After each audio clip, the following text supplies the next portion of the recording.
Salam sejahtera, tuan-tuan dan puan-puan, saudara-saudari sekalian. Apa kabar semua? Nama saya ialah Dr. Lee dan saya berasal dari Bukit Mertajam, Pulau Pinang. Sekarang saya tinggal di Kluang, Johor. Dan selamat menyertai kursus baru saya, Dr. Lee's Method Revision 38 Days Grammar Challenge. So sekarang saya dalam kursus baru, dan kursus baru ini adalah ulang kaji buku ini. Masih ingat sebelum kursus ini saya telah mengeluarkan dan menerbitkan buku ini. Ramai di antara kamu telah membeli buku ini, terima kasih. Dan sewaktu saya menjual buku ini, saya telah berfikiran panjang.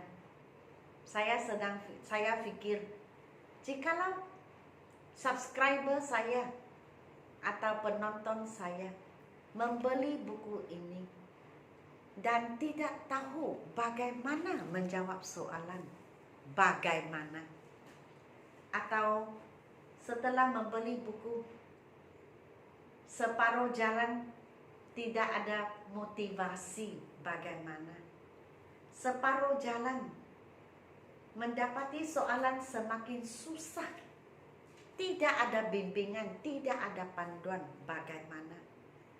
Jadi saya membuat keputusan untuk mengajar buku ini dari muka surat pertama sampai muka surat terakhir, 38 bab, 1324 soalan dalam buku ini. Semua saya telah mengajar dalam YouTube channel saya sebelum kursus ini. Ini adalah untuk membantu, membimbing dan memandu pembeli yang mungkin terpaksa membuat soalan sendiri tanpa sesiapa untuk menunjuk ajar. Sebab itu saya mengajar. Jadi sama ada kamu buat dahulu soalan dan menonton video saya, ataupun menonton video saya dahulu baru buat soalan, oke juga. Asal ada orang mengajar, saya rasa itu sangat penting. Dan sayalah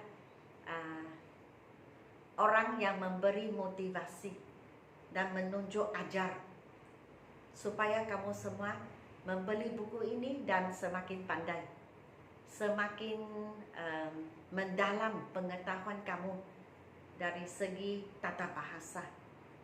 Dan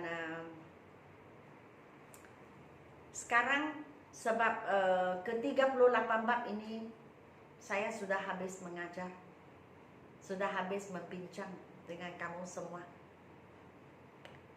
Sekarang saya membuat ulang kaji. Mengapa mesti membuat ulang kaji? Sebab saya sendiri pun begitu. Jikalau saya mempelajari sesuatu satu kali, saya rasa saya tidak akan pandai, saya tidak akan dapat semua betul, walaupun buat 2 kali. Jadi saya rasa kita semua perlu mengulang kaji. Jadi sekarang saya create satu lagi kursus berasaskan 38 bab. Masa itu dipanggil 38 Days Grammar Challenge.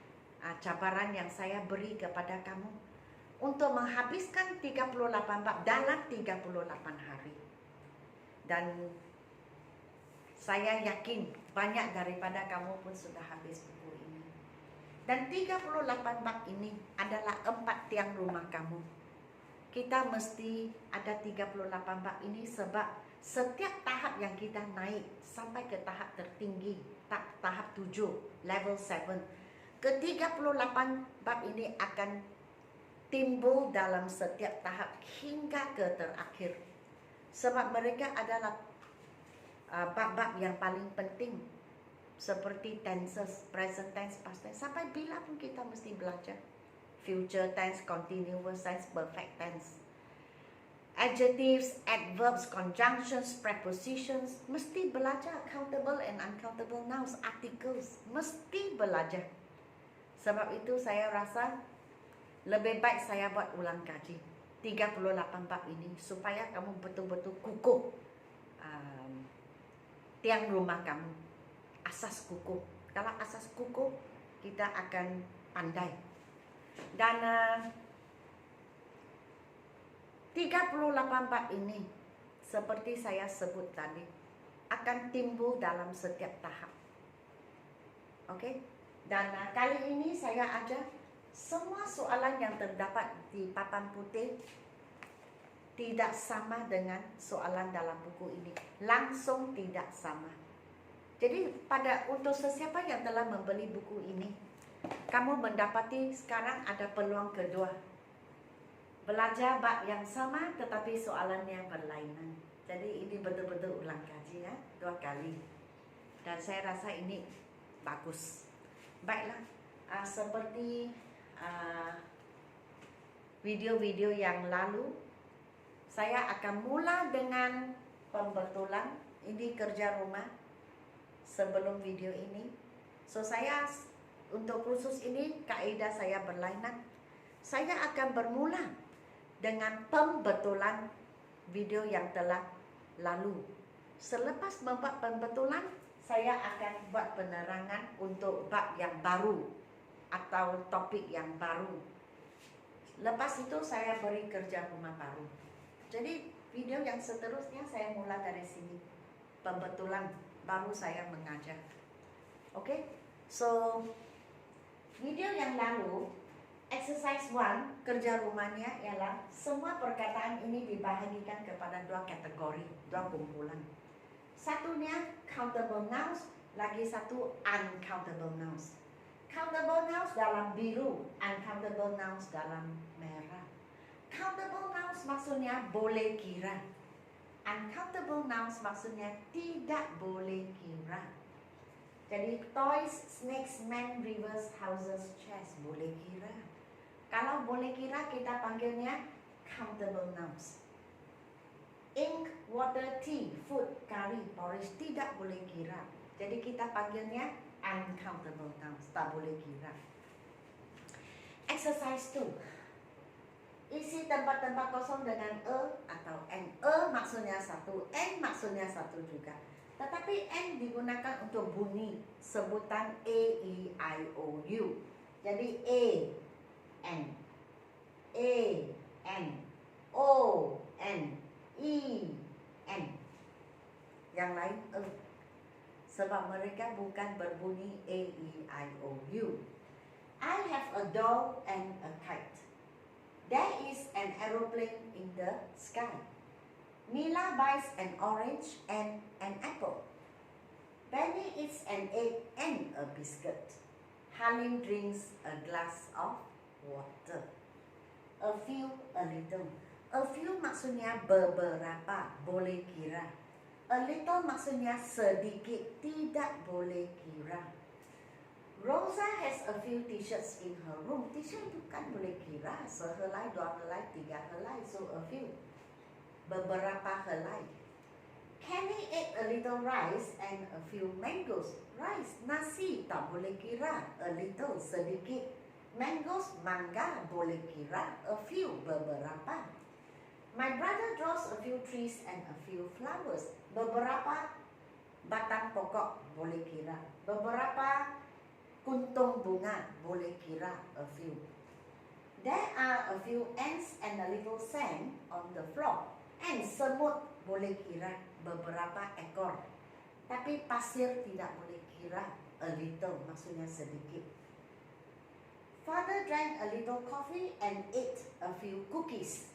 Coffee tak boleh kira. A little, sedikit. Cookies adalah biskut cookie, boleh kira. Jadi a few artinya beberapa. So habislah pembetulan untuk video yang baru habis. Sekarang kita ke kerja rumah baru. Ini sebelum ini saya ada buat penerangan, jadi saya tidak akan buat. Saya terus ke sini. Homework exercise 4. Many atau much isi. Many maksudnya banyak, boleh kira. Much maksudnya banyak, tidak boleh kira. Some, any, bagaimana penggunaannya. Some boleh kira, tidak boleh kira pun boleh. Tetapi any digunakan untuk not, digunakan untuk soalan, digunakan untuk not atau negatif. Itu menggunakan any. Maksudnya ada atau tidak. Exercise 6, number, amount. Number boleh kira, amount tidak boleh kira. Oke, so setakat ini sahaja video saya buat kali ini. Dan sebelum saya mengakhiri video saya, biar saya kongsi dengan kamu semua apa sedang terjadi sekarang, what is happening. Pada 9 hari bulan November sehinggalah ke 14 Disember, saya telah membuka satu kelas online. Dan kelas itu amat berjaya. Banyak subscriber yang menyertai. Kursus ini sudah tamat. Dan sekarang saya dalam proses merancang, dalam proses perancangan untuk kursus online yang baru. Writing, speaking, grammar. Writing maksudnya bidang penulisan. Jadi jikalau kamu ingin menyertai kursus online saya, sila WhatsApp kepada saya 01978782999. WhatsApp kepada saya. Dan jikalau kamu ingin membeli buku ini, kita masih ada stok. Jadi bolehlah WhatsApp kepada saya juga. Oke, jadi sekian, terima kasih. Sila beri saya like, share, dan subscribe. Dan sehingga kita berjumpa di video yang akan datang. Selamat tinggal.